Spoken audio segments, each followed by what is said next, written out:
এমন সময় এই বান্দাগুলো শয়তানের কাছে যাইয়া সমস্ত দোষগুলো শয়তানের ঘাড়ে চাপায়া দেবে। শয়তান ডাক দিয়ে বলবে, আল্লাহর বান্দারা রে, আমি শুধু তোমাদেরকে ইঙ্গিত করেছিলাম, তাতেই তোমরা সাড়া দিয়েছো। আজকে আমি তোমাদের কোনো দোষ অপরাধ নিতে পারবো না। শয়তানের হাতিয়ার হলো দুনিয়ার জমিনে যত নাজায়েজ কার্যক্রম আছে, শরীয়ত বিরোধী, কোরআন বিরোধী, রসুল বিরোধী কাজ রয়েছে, এগুলো হলো শয়তানের কার্যক্রম। নাজায়েজ গান বাজনা আছে না নাই? আমাদের সমাজই দেখবেন যে ছেলে মেয়েদের যখন বিবাহ হয়, এক শ্রেণীর ছেলেমেয়েরা বক্স বাজায়, হিন্দি গান বাজায়, নাচ গান করে। কথা ঠিক না বেঠিক? এই গান বাজনা করাটা এটা হলো শয়তানের কাজ। কথা বোঝেন নাই?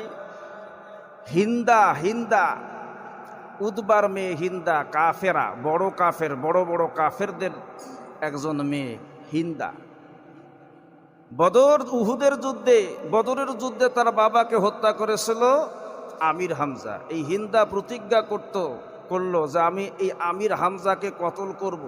হিন্দা মাঝে মধ্যে নেচে কাফেরদেরকে আনন্দ দিত। সে প্রতিজ্ঞা করলো যে আমি আমার নখ কাটবো না, চুলের মধ্যে তেল মাখবো না, নাচ গানও আর করব না। এখান থেকে আমরা বুঝলাম যে আসলে এই নাচ গানটা, গান বাজনাটা, এটা হলো কাফেরদের কাজ, এটা হলো শয়তানের অস্ত্র। গান বাজনাটা এটা কি? শয়তানের অস্ত্র বা শয়তানের হাতিয়ার।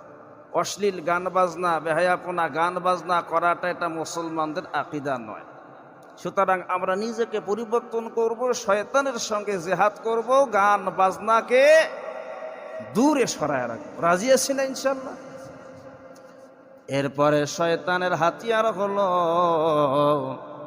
ইয়া আইয়ুহান নাসু কুলু মিম্মা ফিল আরদি হালালান তাইয়্যিবা ওয়া লা তাত্তাবিউ খুতুওয়াতিশ শাইতান ইন্নাহু লাকুম আদুউম মুবিন। ইয়া আইয়ুহান নাস, হে দুনিয়ার মানুষ,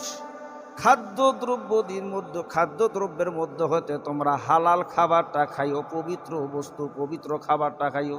হারাম খাবারটা হলো শয়তানের খাবার। মুসলমানের জন্য শুয়োরের মাংস খাওয়া কি হারাম? মুসলমানের জন্য সুদ খাওয়া কি? ঘুষ খাওয়া, সুদ খাওয়া, ঘুষ খাওয়া লোক আমাদের সমাজে আছে না নাই? আছে না?